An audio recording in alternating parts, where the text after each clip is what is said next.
안녕하세요. 일품학원 영어과 원장 엄보현.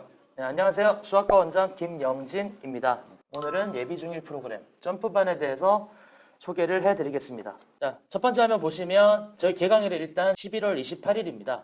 저희가 초등부 때는 원래 논술, 영어, 수학 한자를 시행을 하곤 했었는데 이제 예비 중1 프로그램부터는 자, 과목이 바뀌죠. 국어, 영어, 수학, 이제 과학. 네. 그럼 과학이 왜 중요 과목일까요? 일단 과학은 굉장히 위계적인 학문입니다. 수학도 그렇잖아요. 1차 방정식 못하면 2차 방정식 어렵잖아요. 과학도 이 중등과학을 못하면 고등학교 때 과학을 잘하기가 좀 힘들어집니다. 중학교 때부터 이렇게 계속 기본을 쌓아가는 게 정말 중요한 학문입니다. 애들이 한 번씩 그런 질문을 해요. 문과는 영어고 이과는 수학이냐? 그렇게 물어보는 애들이 있거든요. 절대 그렇지 않습니다. 국영수는 다 공통이고 문과는 사회탐구, 자, 이과는 과학탐구를 배우는 그렇게 나눠지거든요. 자기가 이과를 가고 싶은데 과학이 너무 어려워서 문과를 가게 되면 적성과 진로를 다 바꿔야 되는 상황인 거잖아요. 연계되어 있는 과목인 과학이 중학교 때부터 꼭 기초를 세워야 하는 과목이라고 저희는 생각을 합니다. 자, 그다음에 제가 또 말씀드리고 싶은 게 저희가 굉장히 중요하다고 여기는 게 바로 두 번째, 문해력 집중입니다. 이건 어른들도 마찬가지예요.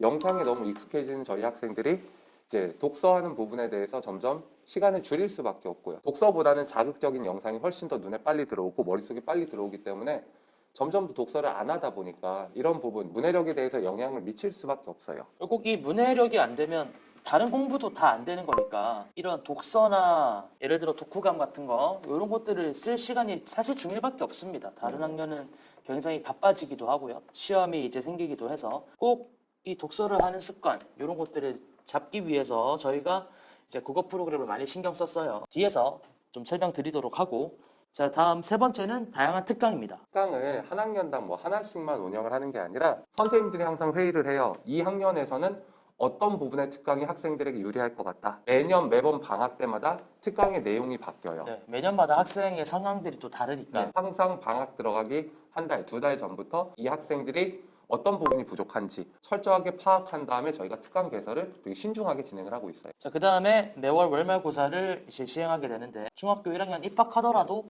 시험이 없잖아요. 시험 때 실력이 느는 게 엄청 크거든요. 확실히 중학교 1학년 때 중간고사부터 시험을 봐왔던 학생들이 지금 생각해보면 공부하는 습관도 빠르게 잡히는 편이고 그리고 시험에 대한 능력치 이거 어른들도 좀 느낄 거예요. 예를 들어 토익 시험을 보더라도 토익 시험을 잘 보는 방법 중에 하나가 시험을 여러 번 보는 거거든요. 네. 시험을 많이 본 학생들이 확실히 시험에 대해서 대비하는 능력도 뛰어나고 시험의 실수도 확실히 많이 네. 볼수록 줄어드는 게 있어요. 그 시험 근육이라고 하죠, 네, 저희끼리. 맞아요. 네. 매월 한 번씩 실시를 하고요. 성적표가 한 장만 나가는 게 아니라 저희 학원에서 4과목을 듣고 있다라고 하면은 부모님은 성적표로 이제 과목별로 4장을 받게 되실 거예요. 이 부분에 대해서는 이따 과목별 설명을 할 때 조금 더 자세하게 설명을 드리겠습니다. 제가 좀 자랑을 좀 할게요. 2022학년도 1학기 성적 우수자 명단을 한번 봐주시면은 여기에 90 몇 점 이런 점수들은 학생들을 좀 못 넣었어요. 화면이 좁아서 네, 예. 학생들이 왜 자기 이름 안 넣냐? 이만큼 저희 학원에서 열심히 시켜서 이렇게 결과가 좋은 학생들도 많이 있다라고 좀 알아주시면 좋을 것 같고 되게 기분이 좋았던 부분이 어떤 부분이었냐면 국어 과학에 대해서 성적을 잘 받고 등급을 잘 봐온 학생들이 매년 늘고 있어요. 너무 많아졌어요. 네. 예. 제가 이제 여기 있는 원장님과 서울에서 한 10년 정도 같이 학원에서 있다가 이제 양주 지역으로 이제 내려왔어요. 지금 국어과학 선생님들도 그쪽에서 이제 팀장급으로 수업을 되게 열심히 잘 하셨던 분들이에요. 그런데 그 선생님들이 여기 와서 처음에 생각보다 점수가 안 나와요. 네. 등급이 안 나와서 나름 저 충격받았었어요. 근데 지금 이렇게 늘어났다. 이 부분을 좀 어떤 부분을 제가 말씀드리고 싶은 거냐면 지금 저희가 딱 4년이 됐어요. 양주 온 지. 지금 고등학교 1학년, 2학년 학생들은 저희가 초등학교 6학년, 다시 말하면 예비 중1 지금 시기부터 꾸준히 시켜왔던 학생들이에요. 지금 여기 나오는 등급 잘 나오는 학생들은 저희가 어릴 때부터 시켰던 학생들이 되게 많이 있어요. 그때랑 지금이랑 선생님들 다 똑같아요. 똑같고 예. 시간표 똑같고 네, 시간표도 네, 동일하고 다 똑같은데 수업하는 커리큘럼도 지금 동일하게 진행하고 있는데 중학교 때 제대로 시켰냐 안 시켰냐가 확실히 고등학교 때 가서 등급을 확실히 차이 납니다. 차이가 납니다. 다음 페이지 한번 보시면은 이제 저희가 예비 중1 점프반 시간표가 진행이 되는데요. 방학 때까지만 운영되는 시간표고요. 방학 때부터는 이제 완전히 중1 시간표로 변경이 돼요. 우선 이제 저희는 주 5일째 수업을 해요. 기본적으로 저희는 공부를 좀 매일 시키는 것을 선호를 해요. 그리고 주 3일, 주 2일만 왔을 때 결석했을 때는 학생을 못 보는 기간이 네. 너무 길어져요. 그리고 수업 결손도 너무 많이 생기고 네. 이제 과목별 설명을 해드릴 텐데 수학부터 먼저 설명을 좀 네네. 드릴게요. 여기 화면에 보시면 IPSH라고 되어 있는데 이거는 이제 수준별 반 저희 명칭입니다. IP 최상위반 같은 경우에는 1학년 1학기 거와 더불어서 2학년 1학기 선행을 하게 돼요. 수학은 1학년 1학기 내용이랑 1학년 2학기 내용이 이어져 있는 게 아니라 1학년 1학기랑 2학년 1학기께 이어져 있습니다. 그래서 요 두 개를 선행을 하게 되고요. 나머지 반은 1학년 수학에 일단은 집중을 해야 됩니다. 이게 안 이루어지면 정말 큰일 나거든요. 중1 수학이 왜 중요한지, 초등수학과 어떻게 바뀌는지를 제가 설명드릴게요. 세 번째에 보시면 포인트라고 나와 있잖아요. 여기에 딱 두 가지가 나와 있죠. 등식의 작성 연습, 그 다음에 문제의 의미 파악하기. 이 두 개가 초등수학과 중1 수학이 가장 다른 점이라고 보시면 되는데요. 첫 번째로 문제의 의미를 파악하는 게 왜 중요한지. 이 문제를 잠깐만 읽어보면 사탕, 초콜릿, 과자가 있는데 여기서 똑같이 나누어 준다라는 거에서 우리가 나누어 주려면 배수를 생각해야겠습니까? 약수를 생각해야겠습니까? 약수를 생각해야겠죠. 사탕도 나눠줘야 되고 초콜릿도 딱 맞게 나눠줘야 되고 과자도 딱 맞게 나눠줘야 되니까 이건 공약수 문제다. 이렇게 의미를 파악해서 문제를 푸는 학생들이 빨리 풀고 정확하게 풀게 되는 거죠. 자, 실제로 오른쪽에 있는 풀이를 보시면 문제의 의미를 파악하지 못한 학생은 다 일일이 센 모습을 보실 수 있고 그 다음에 무출제자의 의도를 파악한 학생은 이거 최대 공약수 찾으면 되는구나. 그냥 바로 찾아버리거든요.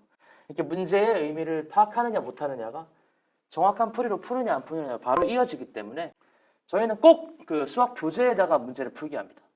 연습장 이런 거 절대 안 됩니다. 네, 이런 부분이 제가 뭐 다른 과목의 입장에서 보더라도 혹시 부모님들도 예를 들어 학생들이 뭔가를 빼곡하게 적어놨구나 라고 하면서 그냥 넘어가실 수 있는데 네, 맞습니다. 방금 말한 거 되게 중요한 부분이에요. 혹시 네. 일일이 뭐 하나하나 약간의 이제 뭐 노가다라고 하죠. 네. 이런 식으로 푸는 게 반복이 되면은 그 학생은 그런 유형이 나올 때마다 그렇게만 풀라고 네. 생각이 전환이 안 돼요.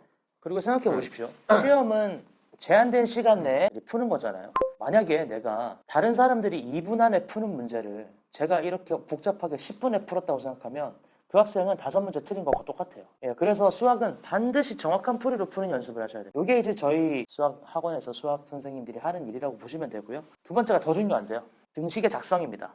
제가 어린애들을 가르쳐 보니까 놀랄 수밖에 없었어요. 예를 하나 가져왔습니다. 왼쪽 학생은 이 는을 기준으로 왼쪽에 있는 좌변과 오른쪽에 있는 우변이 같다라는 것을 이해하는 학생입니다. 자, 무슨 얘기냐면 자, 네모 더하기 2랑 6 더하기 4랑 같다. 이렇게 의미를 파악할 수 있는 학생입니다. 그럼 우변은 10이고 이 우변의 10과 좌변이 같으니까 당연히 좌변에는 네모 더하기 2니까 네모에 8이 된다는 것을 이해하고 있는 학생이에요. 많은 학생들이 이 등호의 의미를 그냥 계산하기 전에 적는 기호로만 생각을 하게 돼요. 자, 그래서 두 번째 학생을 보시면 자, 네모 더하기 2는 6 더하기 4인데 이 좌변 우변을 파악하지 않고 는 6을 보는 거예요. 이거 네모 더하기 2는 6이네? 4라고 적는 겁니다. 이거는 그렇게 어렵진 않습니다. 습관만 잡아주고 이 학생이 등식을 제대로 적는지 안 적는지 계속 확인을 하면 되거든요. 수학에 가장 중요한 영향을 끼치는 요소입니다. 학년이 지나고 보면은 어렵지 않은 거거든요. 근데 네. 그 학년 때 어려워할 수가 있어요. 근데 잡아줘야 되는 시기에 잡지 않으면은 이게 나중에 가서 이해를 했을 땐 이 학생은 이미 그 시기 때 수학은 너무 많이 자기가 놓쳐요. 너무 어려운 네. 과목이 되고 너무 많이 놓치는 게 있기 때문에 수학 포기하는 학생들이 중학교 1학년, 2학년 때 가면서 많아지거든요. 네. 그러면 이 부분이 많아지는 이유는 분명히 해당 학년 때 잡아줘야 되는 부분을 못 잡아서 그런 부분이 저는 가장 크다고 봐요. 네, 맞습니다. 그리고 이 식을 작성하라라고 하면 아이들은 싫어합니다. 근데 수학 선생님들한테 식 적지 말고 문제 풀라고 그러면 어떻게 풀어요라고 하거든요. 식은 사실 생각을 도와주는 도구가 돼야 됩니다. 이 연습을 중1 때부터 정말 빡세게 시켜야 됩니다. 자, 이제 수업이 어떻게 이루어지는지에 대해서 한번 설명을 드릴게요. 수학은 뭐니 해도 개념이 제일 중요합니다. 개념을 이해하고 거기서 파생되는 공식을 이해하고 암기해야죠. 근데 보통 학원에서는 수업을 한 번밖에 안 하잖아요. 개념을 잘 이해한 학생도 있고 잘 이해하지 못한 학생도 있는데 저희는 개념 학습을 2중, 3중으로 시키기 위해서 이런 것들을 준비했는데요. 저희 일단 강의용 교재에 보시면 그 밑에 QR코드가 나와 있거든요. 자, 이걸로 저희가 수업을 하고 이 밑에 있는 QR코드를 스캔을 하면 이렇게 바로 개념 강의 영상이 뜨게 됩니다. 자신이 못 들었던 부분이나 좀 살짝 졸았던 부분 이런 것들은 다시 한번 집에서 들을 수 있고요. 오른쪽 보시면은 개념을 잘 이해했는지 말로 풀어낸 체크리스트예요. 자, 이것도 역시 학생이 내가 개념을 잘 이해했는지 안 했는지 체크할 수 있고 이렇게 체크리스트도 강의를 다 찍어놨고요. 그래서 2중 3중으로 개념학습을 할 수 있는 시스템이 있고요. 자, 그 다음은 개념학습 빡세게 했다면 이제 문제를 잘 풀어야 될 텐데 저희 학원 교재 시스템이 이렇게 돼 있어요. 자, 큰 것만 보면 필수예제, 1차 확인학습, 2차 확인학습입니다. 자, 만약에 어떤 단원의 필수예제가 30문제였다. 그러면 1차 확인학습도 30문제고요. 2차 확인학습도 30문제입니다. 필수예제 1번이랑 1차 확인학습 1번, 그 다음 2차 1번이 다 쌍둥이 유형이에요. 그래서 저희가 수업을 할 때 필수예제 1번을 풀어주겠죠. 그 다음에 1차, 2차를 숙제로 주게 되는 겁니다. 학생들이 집에 가서 또 풀어봐야 되는데 못 풀 수도 있잖아요. 그쵸. 필수예제 그 번호 옆에 보시면은 QR코드가 또 나와 있을 거예요. 이 부분은 학생들이 되게 좋아하더라고요. 네. 여기 오른쪽 QR코드를 스캔을 하면 바로 풀이 영상을 볼 수 있습니다. 만약에 내가 숙제 1번을 하는데 막혔다. 그러면은 책을 돌아가서 필수예제 1번 강의 영상을 보고 자기가 스스로 좀 연구를 해서 숙제를 하게 되는 시스템입니다. 스스로도 얼마든지 공부할 수 있다. 물론 이제 숙제를 다 하고 나면은 학원에 와서도 또 선생님이 등식을 제대로 적었는지 확인을 하고 이제 질문을 받아주고요. 기술의 도움을 받고 있죠. 네. 애들 관리가 사실 정말 중요합니다. 선생님이 아무리 잘 가르쳐도 사실 수업보다는 저는 점수는 관리라고 생각을 하거든요. 특히 어린 학생들한테. 네, 맞습니다. 아이들이 틀려서 영상을 봤는지 아니면 개념을 다시 복습을 했는지 이런 것들이 저희 여기 다음 화면에 보시면 다 뜹니다, 이렇게. 그래서 뭐 동영상을 봤으면 동이라고 나와 있고 동영상 6개 봤으면 동 6이라고 나와 있을 거예요. 숙제도 이제 여기로 제출하게 돼 있거든요. 그래서 숙제를 제대로 했는지 공부를 제대로 하고 있는 건지 이게 확인이 가능합니다. 1차, 2차 확인학습까지 끝나고 나면 유형별로 문제가 정리되어 있습니다. 그럼 애들별로 여기 뭐 초록색도 있고 노란색도 있고 빨간색도 있고 그럴 거예요. 개인별로 이 화면이 다 다르거든요. 이거는 학생들이 직접 확인할 수 있어요. 자기 핸드폰으로. 또 개인별 유형 분석을 통해서 이 틀린 문제를 바탕으로 오답노트 과제, 이것도 유사 유형도 풀 수 있는지 제대로 이해했는지 안 했는지 또 2중 3중으로 확인하게 됩니다. 이런 것들을 풀면 틀렸던 거를 맞추게 되잖아요. 그러면 오른쪽 화면에 보시는 것처럼 빨간색이 다시 초록색으로 바뀌는 거를 보실 수 있고 기술로 다 해결이 되지 않습니다. 뭐 학생이 안 하면 그만이잖아요. 네, 맞아요. 이런 학생들은 문자를 보내서 토요일에 다 하고 보냅니다. 그때 물론 수학 선생님 배정되고요. 네. 뭐 학생들은 무조건 한 번 안 했다고 다 부르진 않아요. 네, 그렇진 않아요. 네, 부모님한테 토요일에 와야 된다라고 문자가 갔다라고 하면은 그 학생이 생각보다 좀 많이 밀려 있다라고 생각을 해주시면 좋을 것 같아요. 네. 자, 다음은 예비적인 점프반 영어. 네. 영어는 저희가 이제 크게 4개 파트로 좀 진행을 해요. 문법, 독해, 듣기, 단어. 예비 중일 때 가장 저희가 집중하는 두 가지는 어휘, 그 단어죠. 단어, 그다음 문법이라고 생각하시면 될 것 같아요. 문법이랑 단어. 네, 단어 먼저 좀 설명을 드릴게요. 학생들이 저희 학원에 다니기 싫어하는 가장 큰 이유 중에 하나가 이 단어 때문에 그래요. 하루에 보통 평균 30개에서 40개 기본으로 해서 항상 시험을 보게 하고요. 이 부분에 대해서는 만약에 이제 통과를 못할 시 항상 재시험을 남기게 돼요. 보통 단어책 같은 경우는 저희가 2번에서 3번 정도 반복을 시켜요. 처음 단어 시험지랑 좀 다르게 두 번째 단어 시험지도 다른 식으로 만들어서 매번 이 단어에 대해서도 선생님들이 많이 고민을 하고 있어요. 순서를 그쵸. 바꿔서 할 수도 있고 네. 또 이런 부분에 대해서 어떨 때는 선생님들이 유사어를 내는 경우도 있어요. 학생들 수준에 따라서. 단어에 대해서 조금 더 저희가 많이 신경 쓰고 관리를 하려는 이유 중에 하나는 뭐냐면 어휘가 바탕이 안 됐을 때 영어는 언제 무너지냐면 고등학교 때 가서 무너져요. 제가 만약에 중학교 2학년 학생이에요. 시험을 봤는데 100점 맞아요. 단어 안 외워도 되겠네. 난 100점 맞는데. 그러면 그 학생들은 어느 순간 단어 암기하는 습관도 안 잡혀 있고 그리고 단어를 외울 필요성도 못 느껴요. 중학교 때는 시험이 워낙 쉬운 것도 있고 주어진 단원 자체 내에서의 단어만 하면 되기 때문에 학생들이 단어에 대해서 집중을 안 해요. 중학교 때 100점 맞고 90 몇 점 맞고 하는데 고등학교 때 50점, 60점 찍어가 부모님들이 화들짝 놀래요. 어릴 때부터 베이스, 기초 단어가 충실하게 안 되어 있는 학생들의 경우가 거의 대부분이에요. 예비 중일 때 신경 써서 처음부터 단어 외우는 습관 그리고 최대한 많은 양의 단어를 효율적으로 하기 위해서 많이 집중을 하고 있습니다. 저희가 아까 말씀드렸잖아요. 과목별로 저희는 성적표가 나가는데 영어 성적표의 특징 중에 하나는 뭐냐면 이제 뭐 월말고사 시험도 들어가 있지만 매일매일 학생들이 단어 시험을 몇 개 틀렸는지 뭐 통과를 했는지 통과를 하지 못했는지에 대해서 매달 그 학생이 등원한 날짜별로 해서 단어 시험 점수가 기록이 되어 있습니다. 자, 다음은 문법 학습. 중학교 때 배우는 문법이 어떻게 보면은 고등학교 때까지 다 배우게 되는 거예요. 중학교 1학년 때 영어 문법에 대해서 탄탄하게 익힌 학생들은 그 다음부터는 영어는 절대 자신감을 잃지 않는 과목이 돼요. 중학교 때 배웠던 문법이 다기 때문에 고등학교 가서도 새로운 문법이 나오진 않아요. 지문이 길어지고 어휘가 좀 더 까다로워지는 것 뿐이지 학교 시험을 보더라도 내가 많이 배웠던 거 너무 익숙한 게 나오는 익숙한 거예요. 거. 네. 그러다 보니까 그 학생은 영어 어렵다라는 말을 절대 하지 않아요. 제 1학년 때 가장 큰 목표는 뭐냐면 영어에 대해 자신감을 갖게 하는 것. 그 핵심은 단어와 문법이다. 네, 맞습니다. 문법에 대한 단원이 끝났을 땐 단원 테스트는 기본이 되고요.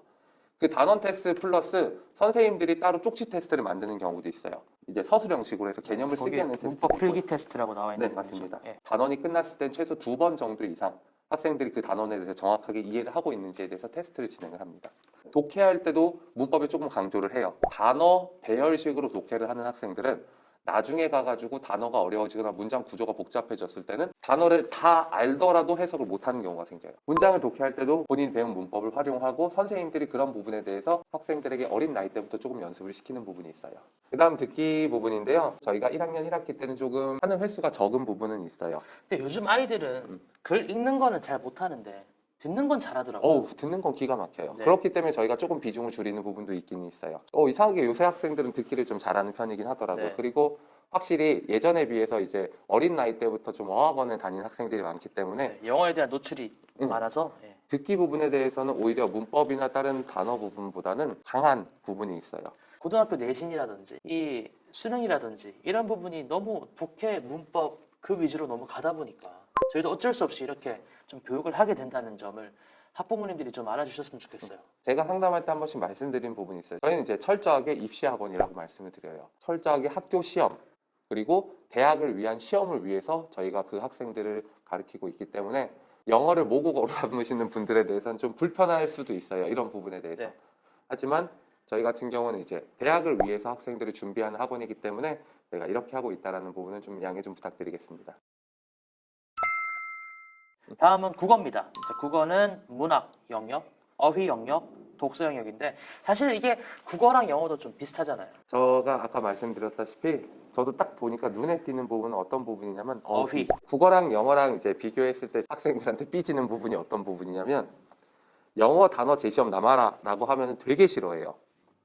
다음에 하면 안 돼요. 한 번만 봐주시면 안 돼요라고 하는데 저희도 이제 국어 어휘 테스트를 항상 봐요. 어휘 테스트를 야 너 어휘 테스트 남아야 돼 제시험 봐야 돼라고 하면은 자기 금방 할 수 있다고.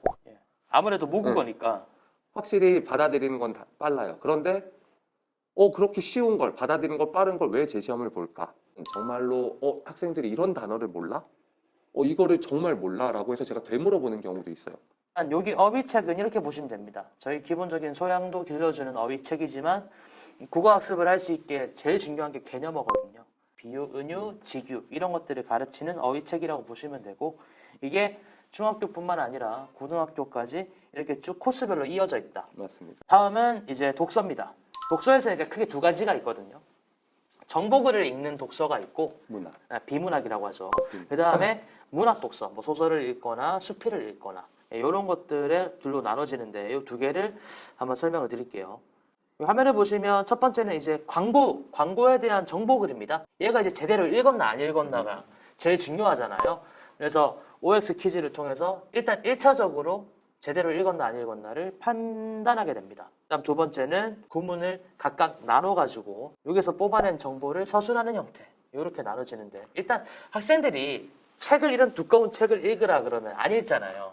절대 안 읽죠. 네, 그냥 책을 안 읽을 거면 이 독서 시간에 이런 거라도 읽어라 라는 저희의 마음이기도 하고 또 이 영역이 수능에서는 되게 중요한 영역입니다. 그렇죠. 이제 비문학 부분에 대해서는 국어를 힘들어하는 학생들은 정말 비문학 부분을 못해요. 근데 또 국어를 힘들어하는 학생들은 또 그런 게 있어요. 어릴 때부터 꾸준하게 하진 않았어요. 맞습니다. 예, 그래서 어릴 때부터 조금 이렇게 꾸준하게 하면 자기도 모르는 채 좀 잘하게 되는 과목이 국어인 것 같아요. 자, 다음은 아까 전에 이제 비문학 영역의 독서를 말씀드렸고 지금은 이제 리드어톤이라고 해서 이거는 저희 국어 선생님들이 만드는데 고생을 엄청 하세요. 일단 리드어톤은 저희가 아까 전에도 말씀드렸지만 두꺼운 책을 읽으라고 하면 절대 안 읽거든요. 그래서 아이들에게 약간 단편 소설이나 이런 문학 작품들을 주고 독후감을 쓰게 하고 첨삭을 하는 교재인데요. 저희 자체 교재입니다. 저도 이 부분 때문에 국어 선생님들은 다른 일을 부탁을 좀 못 드려요. 여기 부분만 하더라도 국어 선생님들 일찍 나오셔서 준비를 하시고 이제 시험 대비보다도 오히려 이런 부분에 대해서 자료 만드는데 시간을 많이 쓰시는 걸 제가 보기 때문에 좀 대단하다 싶을 정도로 이 부분에 대해서 되게 꼼꼼하게 하고 있어요. 네. 누군가 보면 되게 독후감 쓰고 이런 거 보면 되게 구식이라고 할 수 있는데 구식이긴 하지만 애들이 공부를 잘하기 위해서는 반드시 필요한 활동이라고 생각합니다. 간혹 이제 저한테 부모님들이 이렇게 어떤 과목이 제일 중요하냐라고 하면 저 당당하게 말씀드려요. 국어가 가장 모든 공부의 기본이라고 항상 말씀을 드려요. 네, 맞습니다. 수학 문제도 응. 저에게 이렇게 물어요. 해설을 물어보는 게 아니라 이 문제가 무슨 뜻인지 물어봐요. 예. 단어도 마찬가지예요. 단어를 외우는데 어떤 학생은 갑자기 저한테 이거 우리나라 말이 뭔 뜻인지를 몰라서 물어봐요. 오늘 회의 때 그거 있었잖아요. 현미경을 외워야 되는데 마이크로스코프 현미경 현미까지 쓰고 경을 못 쓴다니까요. 그러니까 맞아요. 현미경이란 단어를 모르는 거예요. 모든 공부의 기본이 이거는 학생들을 가르쳐보는 혹은 가르쳐봤거나 혹은 이제 이런 교육의 직업을 삼으시는 분들에 대해서는 이 부분에 대해서 더 뼈저리게 느끼실 거예요. 그리고 이 부분이 학생들이 점점 학년이 내려갈수록 좀 더 약해지는 게 눈에 보이기 때문에 저희도 이 부분에 대해서 조금 더 신중하게 집중할 수밖에 없어요. 네. 작년 같은 경우에는 저희 예비 중일 프로그램에서 읽은 책이 이 정도 됩니다. 한 6월 정도까지 해서 제가 네, 명단을 6월이죠. 받은 네. 걸 거예요. 그래서 부모님들이 많이 좋아라 하세요. 실제로 이거를 하면서 독서 습관이 잡힌 애가 조금 있긴 하죠. 그분 때문에 저는 뭐 여러 명이라고 할 수는 없고요. 여러 명은 아닙니다. 예. 한 분 어머님이 저한테 전화 오셔가지고 그래도 학생이 학원에서 이렇게 하다 보니까 재미 들려가지고 책을 집에서 한 번씩 읽는다고 그래서 어머님 엄청 고마워하시더라고요. 저는 네. 솔직히 10명 중에 1명이라도 책을 좋아하게 되면 그건 대성공이라고 봐요. 저도 대성공이라고 봅니다. 네. 그 부분은. 국어 선생님들이 열심히 하시는 부분은 저희가 정말 자랑하는 부분 중에 하나거든요. 그 다음에는 이제 국어 시험과 가장 직결된 부분이 이제 문학 영역이잖아요. 그 문학 작품을 쌓아가는 게 되게 중요합니다. 데이터베이스를. 왜냐하면 중학교 때는 교과서 시험 범위 내에서의 문학만 나오게 됩니다. 그러니까 암기로 해결이 가능하죠. 맞아요. 네. 예. 근데 고등학교 때는 교과서 시험 범위 내에 다른 문학이 나와요.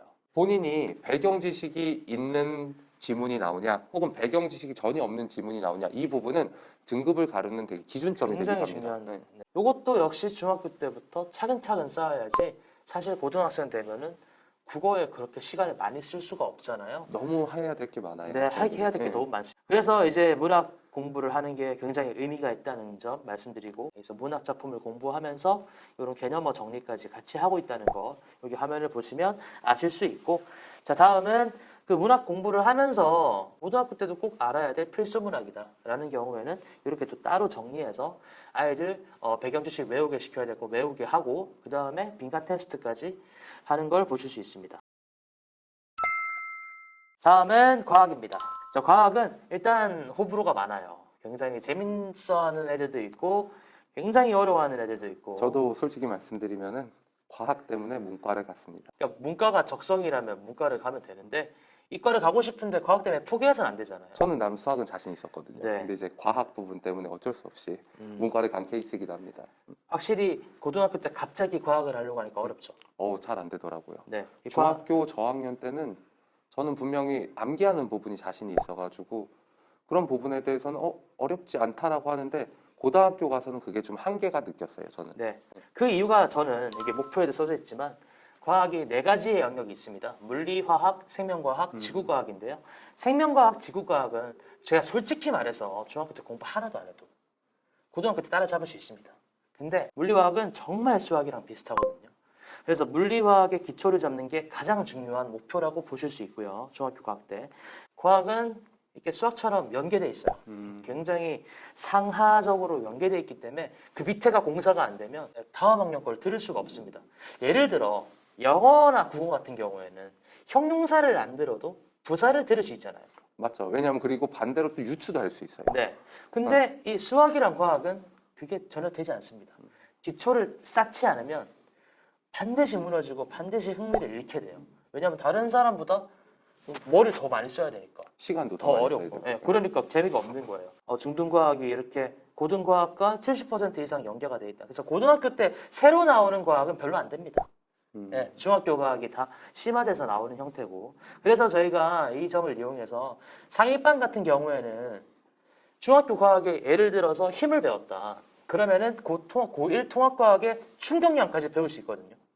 예, 그래서 상위반 같은 경우에는 그 연관된 내용을 쫙 선행하게 됩니다. 하이빵 같은 경우에는 이렇게 하면 너무 좀 힘들어할 수 있으니까 그렇죠. 너무 힘들죠. 예, 기초를 차근차근 쌓는 그런 연습을 하게 됩니다. 과학 개념 확인 학습. 과학은 이제 월말고사 외에도 주 2회마다 한 번씩 테스트가 있는데 이 개념 확인 퀴즈 2번 본 것도 여기 성적표에 나옵니다. 그래서 사실 이 개념 확인 퀴즈와 월말고사 성적이 그렇게 크게 다르지 않아요. 네. 그래서 평소에 공부를 하는 게 좀 중요한 과목이다. 뭐 그렇다고 과학을 하루에 뭐 대여섯 시간씩 할 필요는 없지만 중학교 때 쌓아놓은 과학은 분명히 고등학교 때 엄청난 위력을 발휘합니다. 저희가 그 기본 교재 외에도 학원 자체적으로 워크북을 만들어 놨거든요. 근데 워크북이 이제 난이도별로 이렇게 나와 있는데 난이도 하, 난이도 중, 난이도 상이 있는데 난이도가 올라가면서 뭐가 많아지죠? 제가 봤을 때는 그림이 좀 맞습니다. 네, 많아지는 것 같아요. 그림이 많아집니다. 이게 맞냐 안 맞냐라고 물어보면 안 어려워요. 암기로 가능한데 이게 그림이 많아지다 보니까 자료를 해석해야 되거든요. 그래서 이거를 과학 탐구라고 부르죠. 고등학교 때. 그 단순 암기의 문제를 많이 시키기보다는 애들이 탐구를 하고 실험 자료 그리고 이런 그림 자료들을 해석하는 연습이 되게 중요하거든요. 국어 영어의 단어처럼. 그래서 이런 것들을 조금 같이 병행하고 있다라고 봐주시면 되고 국어, 영어, 수학, 과학에 대해서 좀 설명을 드렸는데요. 각 과목별로 테스트도 많고 네. 그리고 좀 선생님들이 시키고 싶어하는 부분이 많으니까 학생들이 너무 힘든 거 아니냐라고 물어보실 수도 있어요. 저희 학원에서 그만두는 비율은 거의 대부분 학원에서 하는 일정이 좀 힘들어서 그만두는 경우도 많이 있습니다. 네, 그래서 네. 저희가 중학생보다는 고등학생이 훨씬 많죠, 원래는. 네. 근데 요즘에는 그렇지 않나요? 요즘에는 중학생도 되게 많아졌어요. 저희가 열심히 하는 거 좀 알아주나 봐요. 네, 그런 부분을 학생들이 기가 막히게 알아요. 선생님들이 열심히 하냐 안 하냐, 선생님들이 정말 열정적으로 네. 수업을 하나 안 하냐, 학생들한테 물어보잖아요. 그러면은 다 그 말은 해요. 선생님들이 열심히 하는 걸 알기 때문에 자기도 해야 될 것 같다고. 학생들의 수준을 파악한 다음에 거기에 맞게 어느 정도 융통성 있게 진행하는 부분도 있기 때문에 지금 당장 들었을 때는 너무 테스트도 많고 너무 이런 거 맞냐라고 생각하실 수 있는데 또 하다 보면 됩니다. 네, 맞습니다. 선생님들하고 학생들하고 애착 관계가 좀 형성되고 미운정, 고운정이 들다 보면 학생들이 잘 따라 하더라고요. 수업하는 부분에 대해서 분명히 못 따라오는 학생들도 많이 있어요. 영어 수학 같은 경우는 기초반이라는 걸 따로 만들어요. 이 부분에 대해서는 재원생들은 항상 저희가 무료로 진행을 하고요. 영어 같은 경우는 보통 이제 어떤 부분에 많이 집중해서 수업을 진행을 하냐면 아까도 제가 말씀드렸다시피 1학년 1학기 때 가장 중요한 거는 이제 학생들이 단어도 단어지만 문법이 많이 중요하다고 말씀드렸잖아요. 그런데 처음에 선행돼야 되는 문법 베이스가 있어요. 특히 동사 관련해서. 그 동사 부분이랑 이제 예를 들어 명사, 기본적인 대명사 등등 기초 문법에 대해서 저희가 지속적으로 열고 있습니다. 한 번에 여서 3달 이렇게 하는 게 아니라 보통 3주에서 한 달 주기로 여러 번 열게 돼요. 학원에서 선생님들이 회의를 한 다음에 이 학생은 기초 문법을 들어야 된다. 이 학생은 기초 문법 안 들어도 된다라고 저희가 학생들한테 공지를 합니다. 방학 때도 진행을 하고 있지만 보통 이제 학기 중에도 한 번씩 열리는 경우가 있어요. 그때는 토요일 날 저희가 기초반을 진행을 하고 있어요. 수학은 아까 전에 등식이랑 문제의 의미를 파악하는 게 중요하다고 말씀드렸는데 그게 중일 때 가장 고비가 되는 점이라고 말씀드렸잖아요. 근데 이 고비를 넘기도 전에 초등학교 때 소수, 분수, 그 다음에 방정식 풀기 맞아요. 거기에 굉장히 어려움을 겪는 학생들이 있기 때문에 기초반을 열게 된 거고요. 보통 수학을 어려워하는 애들이 4학년 2학기 때부터 소수 분수가 나오는데 그때부터 많이 어려워하는 경우가 맞아요. 있어요. 그래서 4학년, 5학년, 6학년, 6학년에 어려운 부분 굉장히 중요한 식과 관련된 부분만 골라서 식 계통의 수학만 하게 됩니다. 수학 기초반 같은 경우에는 아까 전 똑같이 유형 분석 들어가고요. 성적표 나가고요. 그 다음에 졸업고사를 봐서 통과를 해야 빠져나갈 수 있습니다. 통과를 못하면 다음 개설될 때 또 들어야 됩니다. 저희 목표는 그겁니다. 일단 공부를 하고자 하는 학생이 공부를 할 수 있는 환경을 만들어주는 게 저희 목표입니다. 제가 상담할 때 부모님들한테 항상 말씀을 드려요. 학생이 학원에 다니겠다라는 의지가 70% 이상 되지 않으면은 학생이랑 얘기해보고 다시 한번 다음에 결정을 해달라고 꼭 말씀을 드려요. 반대로 10점, 20점을 받아도 학생이 자기가 정말 해보겠다라고 하면 저는 오히려 기분이 좋아요. 네. 그리고 그 학생한테 단단히 너 정말로 학원에서 이렇게 하는데 괜찮겠어? 라고 물어보고 그런데도 저 겁도 주는 경우도 있어요, 실제로. 하지만 학생들이 그래도 다 듣고 와서 자기가 해보겠다. 자기가 정말 열심히 하겠다. 라고 해서 뭐 솔직히 말씀드리면 100%다 바뀌는 건 아니에요. 그런데 그 중에서 5명 중에 1명, 2명이라도 딱 바뀌는 모습을 봤을 때 선생님들이 엄청 뿌듯해요. 하고 나서 정말 자기가 이제 할 수 있겠다. 혹은 자기가 이제 정말로 이제 이 과목에 대해서는 또 반대로 내가 되게 좋아하는 과목이 됐다. 이런 부분을 이런 말을 들으면은 수업하는 입장에서는 그것만큼의 극찬도 없어요. 그 다음에 마지막입니다. 이제 한국사 특강입니다. 네, 저희 한국사 특강 같은 경우는 저희가 이제 국어, 영어, 수학, 과학만을 진행을 한다고 했잖아요. 근데 이제 한국사 부분을 무시를 할 수는 없는 부분은 예전에 비해서 학생들이 한국사를 많이 어려워해요. 한국사를 잘하는 학생들을 좀 보면 어린 나이 때 위인전 관련을 많이 읽었어요. 그런데 그 위인전은 그 인물이 살았던 시대상, 그 시대상의 배경, 경제 여러 가지 부분을 조금씩 이제 접합해 놨기 때문에 그런 위인전을 많이 읽었던 학생들은 생각보다 한국사의 흐름에 대해서 캐치가 빨라요. 근데 그런 부분이 전혀 이제 안 되어 있고 한국사에 대해서 이제 흐름 자체를 아예 이해를 못하는 학생들이 점점 많아지는 거예요. 그래서 저희가 초등학교 6학년부터 중학교 1학년, 중학교 2학년까지는 방학 때마다 한국사 무료 특강을 열어요. 일부러 무료 특강을 여는 건 학생들을 어떻게 보면 약간 듣게 강제적으로 하는. 다 네. 듣게 하려고 하는 거예요. 말은 특강이지만 방학 정규 수업이라고 생각을 네, 하셔도 돼요. 강제- 학년마다 조금은 달라요. 이제 고조선부터 시작을 해가지고 한국사의 흐름에 관련해서 가져갈 수 있게 수업을 하던가 혹은 조선의 붕당 정치나 근현대사의 전쟁사 부분이나 이런 학생들이 어려워하는 나중에 시험에서도 좀 어려운 단어인 부분을 좀 집중해서 수업하는 경우도 있고 저희가 여러 가지 지금 과목별 커리큘럼도 그러고 여러 가지 영어 기초, 수학 기초, 한국사 부분까지 해서 예비 중위를 위해서 준비해 놓은 부분이 엄청 많이 있습니다. 그래서 부모님들도 이 영상 보시고 혹시 궁금하시거나 하는 부분이 있으면 저희 학원으로 편하게 연락 주시면 감사하겠습니다. 네, 학원으로 연락 주시거나 네. 아니면은 이제 네이버 양주 일품학원 검색하시면 많이 나오니까요. 항상 학생들을 위해서 저희 최선을 다하니까요. 영상 봐주셔서 감사하고 앞으로도 꾸준히 열심히 하겠습니다. 감사합니다. 감사합니다.